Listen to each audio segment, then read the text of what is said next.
Welcome back, everyone, to The Leader Factor. I'm Junior, back with my co-host, Dr. Tim Clark, and today we're going to be discussing the fourth of the 4 stages of psychological safety. Finally. Challenger safety. Can't wait. This gets people fired up. Oh. You talk to a lot of executives. What do they think about challenger safety? It's the key to their success.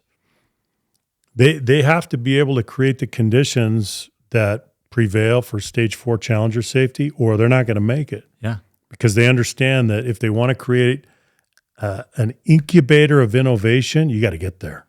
A lot of people's ears perk up when they hear challenger safety and innovation. It's when we mention innovation that people start listening. See, I'm all about that. Especially the operators out there. Yep. They're thinking, well, what does innovation have to do with psychological safety? I thought that psychological safety was kind of a soft topic. Oh. And we're here to say, no, absolutely not. This is the very soil in which you will reap the innovation that you so desire. That's true. If the conditions are right. So if we look at the model, we're moving now all the way to here, challenger safety. And respect has gone up, permission has gone up, and we have crossed a very important barrier. We call it the innovation threshold. This is the distance between contributor safety and challenger safety. This is where we move from execution to innovation. So describe this threshold for us. Well, Junior, let's think about it this way. If we think about the nature of innovation, innovation requires deviation from the status quo. How often? So for you viewers, listeners, think about this question. How often does innovation require deviation from the status quo? 50% of the time? 75% of the time? No, it's 100% of the time. So anytime there's innovation, whether it's incremental, it could be some like incremental marginal gain, or maybe it's a big breakthrough. It doesn't matter what it is. It always requires deviation from the status quo. There's got to be some constructive dissent. There's got to be some creative abrasion. Someone's got to challenge the way we do things in order to create innovation. If that's true, then we are going to be very concerned about the conditions that we need to foster to allow that to happen behaviorally with the members of the team or the members of the organization. That's the culture that we have to create an incubator of innovation. Part of the assumption in everything that you just said and in what I've said so far is that innovation is a social outcome. To a large degree. It is. It is. Well, it's a social process and a social outcome. Yeah. So let's go back for the fourth and final time to the threat detection slide that you've probably all come to know and love. Threat detection as it relates to human interaction. We're going into an environment, we're scanning it, we're looking at everybody who's there, we're thinking about our past experience outside of that environment, inside of that environment, because both influence, and we're trying to decide, is it safe, is it not safe, as it relates to each of the 4 stages. Mm-hmm. And in stage 4, when we're doing this threat detection, we're saying what behaviors fall into that category. Anything that is deviant. I guess deviant is... No, it's really true. It's true. Yeah. In a literal sense. It truly is, because we're trying to normalize that behavior. So we're thinking about any kind of challenging of the status quo. Yeah. Can we do that? Is it safe to do that? Am I going to get chopped off at the knees? What's going to happen? Yeah. Right? Yeah. So if we perceive that there is punished vulnerability in that environment, we are going to move into a fear response that's survival oriented. We are not going to challenge the status quo. We are going to keep our hand down, and we are going to keep our mouths shut. On the other hand, if we perceive that the environment is safe through viewing the rewarded vulnerability of other people's behavior and my own behavior, I'm going to offer a performance response, which will add value to whatever situation it is that we're in. So when we come down and we look at the model again, This is the crucial difference between contributor and challenger safety, is if I perceive that the environment will reward deviation from the status quo. If I don't, then we can still execute. We can still create value today. Yeah. I can still do my job, but the deviation required for innovation will not be there. Now, Well, Junior, we need to talk a little bit about the nature of vulnerability and how it changes when we move up to stage 4. that's exactly where I was going to go. Oh, This is okay. perfect. Okay, so that's the segue. People often, I'll ask people, so what are you worried about, right? What is keeping you from challenging the status quo? And they'll say, well, I'm worried about retaliation. I'm worried about retribution. But what kind? Break that down. What does the retaliation and the retribution look like? They're worried about their reputations. They're worried about their personal standing. They're worried about upward mobility potential. They're worried about their jobs. That's what's on the line. So the nature of vulnerability for stage 4 is It's peak. you're at the peak. We talk about the ladder of vulnerability. You may have either taken the ladder of vulnerability assessment, or maybe you've seen the ebook, maybe you've heard this term. We've used it a lot. If you look at the model, and if you take some liberties, you turn it 45 degrees, it kind of looks like a ladder. We call it the ladder of vulnerability, that your vulnerability increases as you move this way. Right. So think about each stage as a rung in that ladder. You're at stage 4, you're on the highest rung. If you fall off the ladder, that presents the greatest threat to you. So you're going to be a little bit more apprehensive at the higher up the ladder than you would lower down the ladder. Maybe a lot. Maybe a lot. So when you reach stage 4 and what's on the line, it's not just, the punishment on the end of a question. Maybe we could deal with that. But when it comes to your livelihood, Right. when it comes to your political standing, when it comes to your, any number of risks, we might say, it's not worth it. Yeah. Even if there's a, perceived 2% chance that this goes the wrong way, I'm going to keep my hand down. As someone said to me, Junior, the other day, you're messing with my rice bowl. Yeah. Right. Yeah. That's what this is about. Hands off. So when we're talking about challenging the status quo, people are thinking about their rice bowls. They are. What's the definition of challenger safety? To be clear, challenger safety satisfies the basic human need to make things better. And we do know that this is a basic human need. Why? Because we've asked a lot of people. We've done a lot of homework, a lot of research, and a lot of quantitative analysis. You feel safe to speak up and challenge the status quo when you think there's a need or opportunity to improve. Humans fundamentally want to improve the situation. They want to make things better. They do. And that's what we mean by innovation. Innovation isn't, once in 100 year, we invent the light bulb or the jet engine. It happens every day, and it's incremental. And if you look at it as improvement, I think it opens the aperture and you say, oh, well, a lot of things fall into the category of innovation, but also they're change. They're changes to the way that things are today. So if we look at the social exchange, this is where it starts to get even more interesting. Air cover in exchange for candor. What do you mean by air cover? Air cover means protection. So if I'm going out on a limb, if I'm taking the risk, if I'm engaging in that vulnerable behavior to challenge the status quo, I want some kind of reassurance that I'll be protected in that behavior. So air cover in exchange for candor. What's candor? Candor is my willingness to challenge the status quo. It's my willingness to take on the way we do things. So that's the reciprocal relationship between me and the leader, between me and the team, between me and the organization. I need air cover, and I need the confidence that it will be there when I challenge the status quo. Otherwise, no deal. Yeah. And candor is ingredient for what? Innovation. That's right. Why? Because it's reality. It's feedback. It's unvarnished information. It's the truth. That's what we need in order to innovate.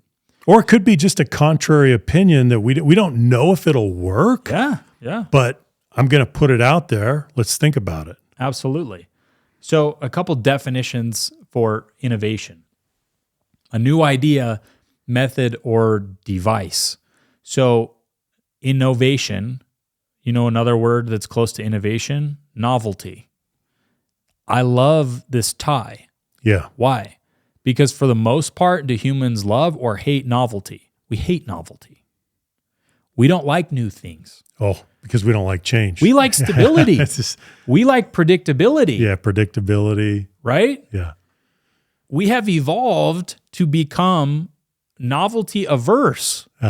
We don't want to take a risk. Risk unless, averse. There's a big payout that has Yeah. some level of certainty that we're comfortable with. Yeah. But for the most part, we don't like that. For the most part, we preserve status quo, Right. right? It makes me think about the mug experiment. Like once this is mine, Yeah. I value it more. Kahneman's experience. Yeah. I would pay, let's say $20 for this, but once it's mine, It's worth $40. $40 now. Right? Yeah. And I don't want that to go away. Yeah. So I've seen this in my own behavior. If I look just on balance, what's my knee-jerk reaction to someone saying like, hey, I think we should do this differently? It's like, well, like I know what this is, right? Yeah. And that probably has a whole bunch of work attached to it. It probably has a whole bunch of friction. It probably has a whole bunch of negotiation attached to it. There's all this stuff that like maybe I don't want to deal with. Yeah.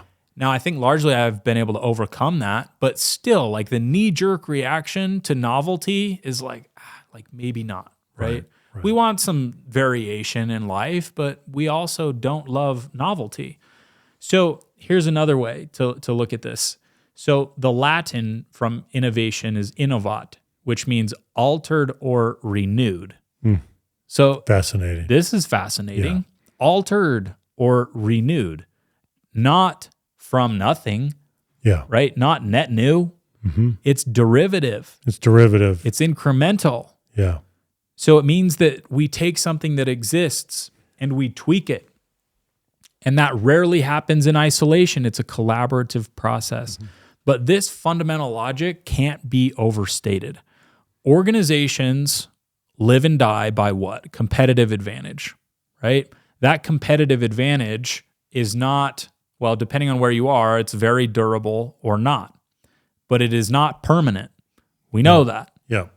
So if competitive advantage is achievable but not permanent, and it is based on innovation, and innovation is based on deviation from the status quo, we know that We've got work to do. any competitive advantage we hope to achieve will be based on a deviation from the status quo. That's right. And if we have an aversion to novelty and we constantly punish any deviation from the status quo, We're in a deficit position. we can no longer achieve durable competitive advantage. So the only source of sustainable competitive advantage goes back to culture because everything else is on an amortization schedule. Exactly. The ice is melting. What's the rate of the melt? It's all melting, right? All of your sources of competitive advantage are melting.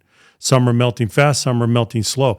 So it takes us back. So if we know that innovation is the lifeblood of growth, which it is, which we need to be able to continue, it takes us back to the culture, specifically psychological safety, more specifically stage 4 challenger safety, where we normalize constructive dissent. We normalize challenging the status quo. So here's another piece of the argument to psychological safety and innovation. So we're talking about the mechanism of psychological safety being rewarded or punished vulnerability. Are we likely to get more deviation from the status quo if we reward it or we punish it? If we reward it, we'll get more of it. If we punish it, we'll get less of it. Now, is the punishment and the reward for deviation from the status quo more technical or cultural? Cultural. Yeah, it's cultural. By a mile. So if you walk through all of those steps of logic, you find that your cultural inputs translate all the way through your competitive advantage. Yeah. I can't see a chain in that logic that's deficient or even non-obvious. Yeah. Like each of those seems to be fairly obvious to me. So if you have aspiration to build a durable organization, good longevity, good innovation, high-performing teams, you can't get around the fact that there's a cultural element that you have to come to terms with. Because what's the alternative? Let's say we're going to ignore the cultural element, right? We're going to focus exclusively on the technical. Well, what are you sacrificing? You're sacrificing ideation. You're sacrificing curiosity. You're sacrificing discretionary effort. You're sacrificing every input for predictable innovation. And you may only be able to coerce a little piece of innovation here or there. That's about it. But it's not going to be enough for you to stick around very long. No. Right? And this is true for organizations of any sort, in any industry. This is true of governments and civilizations. Like you see that things live and die based on this fundamental mechanism of reward and punishment. So what that comes back to is the basic way that we interact on the team, in tech team, cross-functional team, whatever it is, but it comes back to the actual way that we interact. Yeah. Right? So we did a Harvard Business Review article last year, and the chief finding as it relates to stage 4 challenger safety and creating innovation was this: when it comes to innovation, the quality of interaction regulates the speed of discovery. And like we landed on it, there's no way around that. The quality of interaction regulates the speed of discovery. How important is that? Ultimately, It's the valve that turns on or off the innovation. Comes back to the norms that govern the way we're interacting. it's all important. So what are those norms that should govern the way we interact? If we look at this slide, here's what we want to achieve: cultural flatness, creative abrasion, tolerance for candor, and constructive dissent. So what should we try to get rid of? Everything that fights against Those these things. things, Yeah. right? Yeah. If we can't have creative abrasion, what are the norms that are producing that outcome? Go kill those. Right. If we have intolerance for candor, let's get rid of that. If people don't feel safe to dissent, we got to get rid of that. If we are terribly hierarchical, we got to get rid of that too, Yeah. especially culturally. The authority bias. Yeah, we're not going to like flatten the entire organization. We understand that. There's a chain of command. But culturally, we can become quite flat.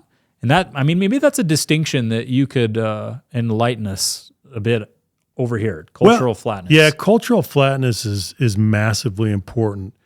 In organizations, large complex organizations, we have hierarchies, and we need hierarchies. We need a division of labor. We need roles and responsibilities. We have all of that. We need all of that. But what develops culturally is what we call an authority bias. So we overvalue opinions from the top. We undervalue opinions from the bottom.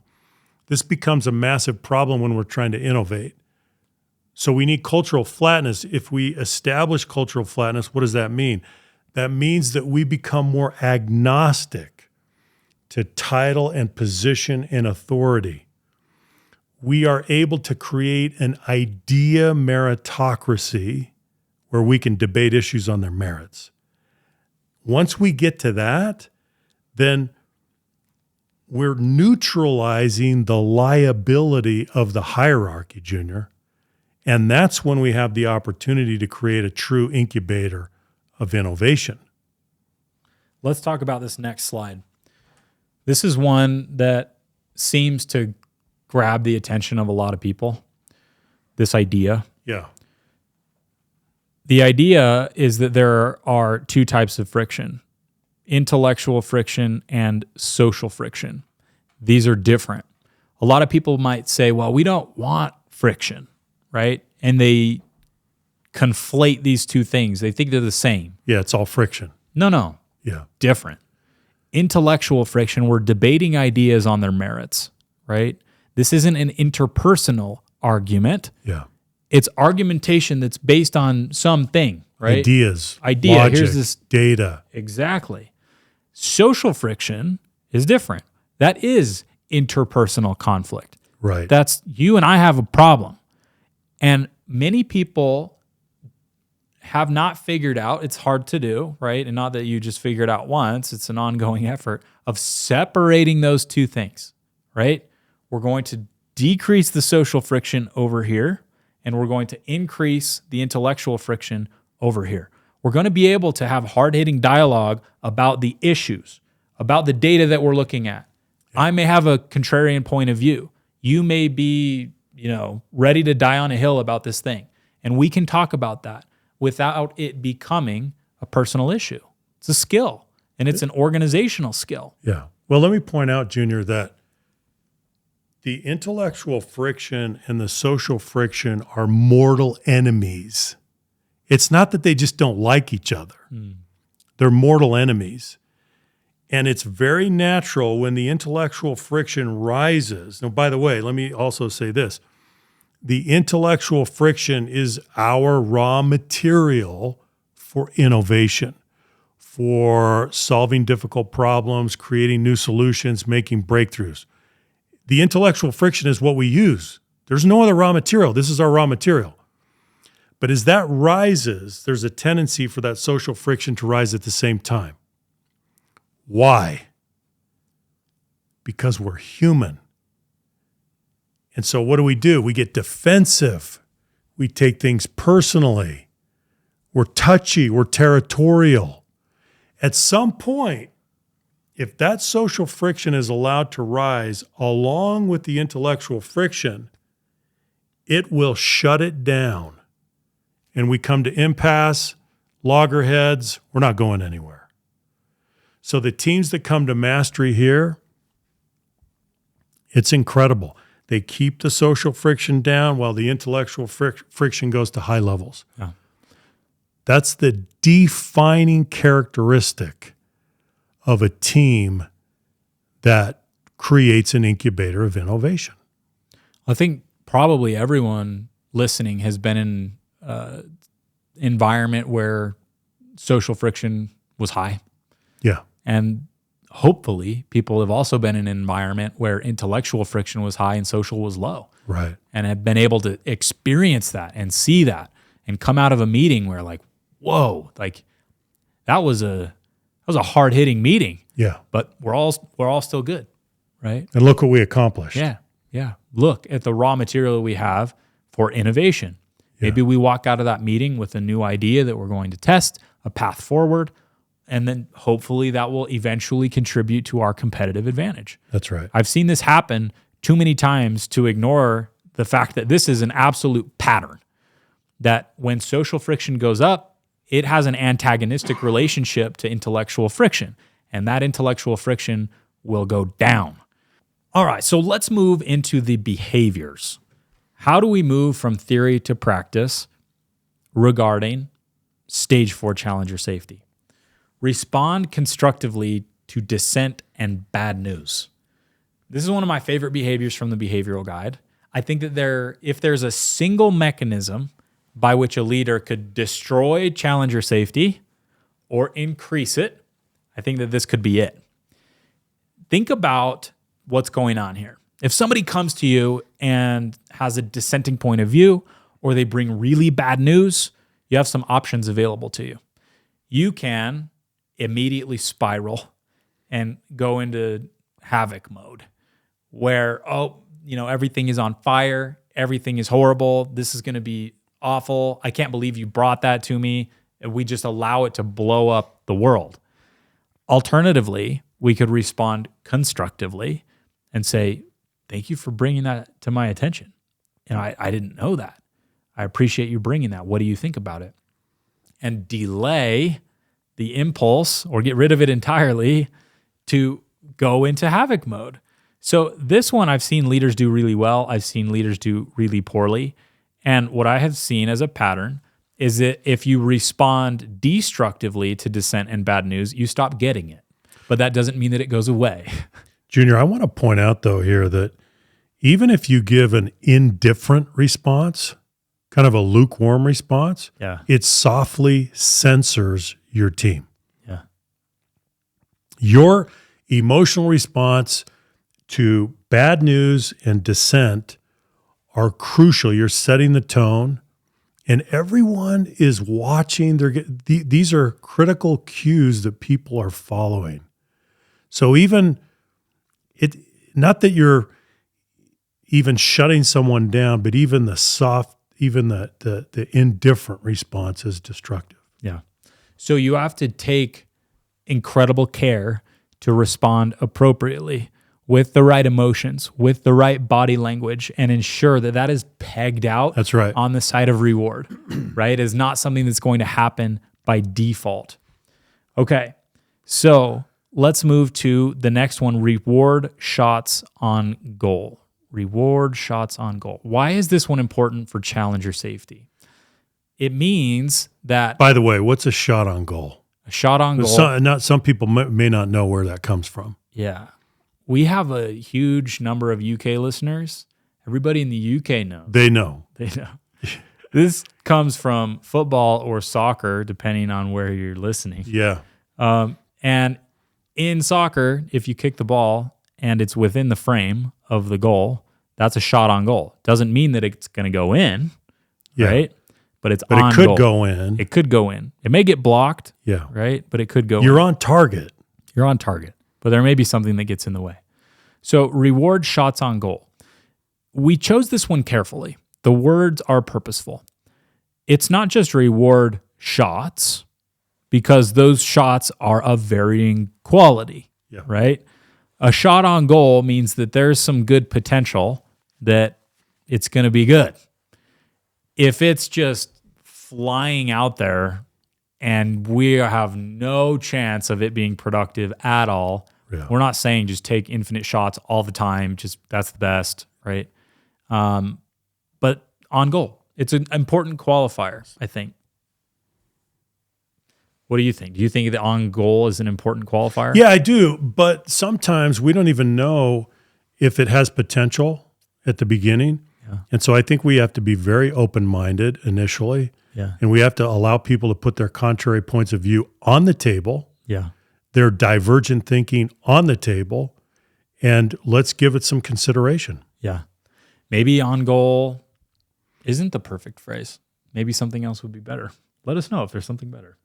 Here are some quotes for you. Wayne Gretzky, you can't score if you don't shoot. That's about as straightforward as it gets. I love that one. Michael Jordan, the more shots you take, the more likely you are to score. Okay, fair. I feel that these athletes are saying the same thing. Yeah, well, here's Messi. Okay, what does Messi say? If you're not taking shots, you're not going to score. It's simple math. These are penetrating glimpses into the obvious. They're all saying the same thing, which is you got to go for it. You got to try. Yeah. And these are not three people who are random, who know nothing about taking goats. Shots. They're the best. These are three goats in their respective sports. Yeah. So I think that I throw that in humorously, but also it's true. Yeah. That's why it's funny. I think that if you take that seriously, you have to come away and say, well, am I taking shots, right? Am I taking shots? Am I challenging the status quo? Enough shots, right? Are we as an organization taking enough shots? Well, if we're not taking shots, then we're not going to score. If we're not putting forward ideas and challenging the status quo, we're not going to innovate. So do we even have enough volume of deviation? Do we have enough ideation? Do we have enough curiosity? Those are all shots. And if we don't have enough of those, well, certainly we're not going to have the volume for innovation that we're probably going to need. Junior, that reminds me of, there was a chemist. His name was Linus Pauling, and he won the Nobel Prize twice. And when he talks, he talked a lot about ideation and brainstorming, and he said it's about volume initially. You've just got to get the ideas out there. Don't critique, right? Don't judge those yet. Just get them out there. That's what we're talking about. Yeah, there is an element of volume. You're making me rethink, mid-episode, if we should change that behavior the behavioral guide. Maybe we should. Maybe this is our own shot on goal. Live. Rewarding shots. Maybe. It could be. Maybe. We always learn in these episodes. Okay. Quote from Henry Ford: "Failure is simply the opportunity to begin again, this time more intelligently." I love that. Right. And I think that has a lot to do with taking shots, because you learn from your shots. Yeah. And you learn, well, this was wide left in this scenario. This is what happened. This is what we can do to tune it up. Right. I'm sure each of those athletes afterwards is saying, hey, here's what we can try again next time. More intelligently. Last, ironically, weigh in last. Oh, this is hugely important. Tell me why. If you have positional power, I'll never forget being in San Francisco working with a technology company, and a team was in the room to present findings and recommendations after 6 months worth of work on a major strategic priority. They were so excited to be there. They'd worked so hard for 6 months, and they presented their research and their recommendations. And then it was time to debrief and discuss, and the CEO weighed in right off the bat, said some negative things. Meeting was over. No one said anything. And there were the other members of the executive team in the room. They didn't say anything. Why? Because they had been preempted. That's like CEO class course 101. Don't ever weigh in first. Don't do that. Right? Do you understand that you dictate the dynamics in the room? Do you understand that you hold positional power? Do you understand that you will censor the team? That you will shut it down? That you will commandeer the meeting by doing that? I think that this is one of the biggest levers that any manager could pull at any given time, is weighing in last. I think that this could affect your leadership in double-digit percentage points in a day. I think that you could become significantly higher quality as a leader if you did this one thing. If you think about the ripple effects of this behavior, they are so far-reaching. They are culturally so impactful that I really do believe that. Not least because I've seen it in my own leadership. I've seen the difference. My tendency is to weigh in early. I like to get in there. I like to get in there. Yeah, Scrum. Let's go, Yeah, let's do it. That is my inclination, right? And so over time, I've been able to see, and other people have told me too, hey, that's the tendency. Okay, if that's the tendency and that's working against me, let's try and not do that. And so the times that I have gone in and said, hey, knock it off, right? Just wait, go last. Or at least, Junior, it brings back the distinction between inquiry and advocacy. Certainly. So then weigh in with your inquiry. Yeah. Ask a question. Ask more good questions, right? Let's continue an exploration and discovery. Yeah. I know for me, I've had more productive meetings when I've done that better. That's all I know. And I've seen that through experiences like the one that you had in meetings that are sometimes high power meetings, right? With clients and people in positional power with a lot of authority, and they dictate the trajectory of the entire conversation in the first 10 seconds by jumping in or by not, by letting people jump in. And it's a piece of your role that you cannot get rid of. It's just true that if you hold positional power, that will work against you in a scenario in which we're trying to collaborate and ideate. So you have to overcome the liabilities of your role. Exactly. They're inherent. Yeah. They're baked in. Yeah. You're not going to get away from them no matter who you are. So you have to actively solve for those liabilities. That's right. So is that all we have? That's all we have. Challenge your safety from theory to practice. Respond constructively to dissent and bad news. Reward shots. And weigh in last. I've had a great conversation talking about challenge your safety.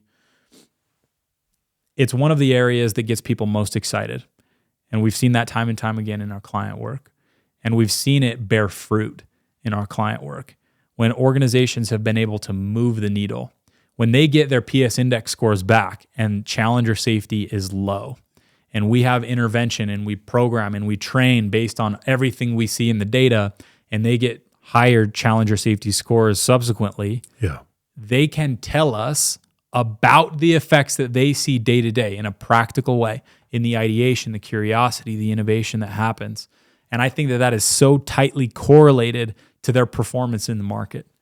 I absolutely do. Over a long enough time horizon, these things affect your competitive advantage in really, really important ways. So I don't think that we can overstate the social exchange for stage 4 air cover in exchange for candor. So as you go out and as you manage, as you lead, as you interact with other people, it's ultimately important that you give air cover in exchange for people's candor. What do you think as we wrap up Challenger Safety? I want to restate the research finding that when it comes to innovation, the quality of our interaction regulates the speed of discovery. So if we want to go all the way and create this incubator of innovation, we've got to focus on the behaviors that will nurture stage 4 challenger safety. Fantastic. Thank you, everybody, for your listenership. This has been quite a series. I've really enjoyed recording. I've learned a lot. Hopefully you all have learned a lot. If you wouldn't mind putting your favorite piece of today's episode or of the series as a whole, that would be very helpful for us to see what worked and what made sense to you. If you have any episode suggestions, anything that you would like to see us talk about, anything in the format that you liked, you didn't like, we want feedback. And we're really excited about this new medium because we're already getting a lot more feedback. Yeah, we are. It's fun to be able to engage with all of you this way. There are a few downloadables available for you. We've got the complete guide to psychological safety. If you want a fairly comprehensive guide of the things that we've talked about today, go ahead and download that. That will be linked. We've also got the behavioral guide available for you, along with whatever else we referenced throughout these 4 episodes. And the book, of course, if you haven't read the book, The 4 Stages of Psychological Safety, written by Dr. Clark, highly recommend that you do that. If you already have, share one with a friend. Share this episode if you liked it, leave us a review, and we will see you in the next episode. Bye-bye, everyone. Take care.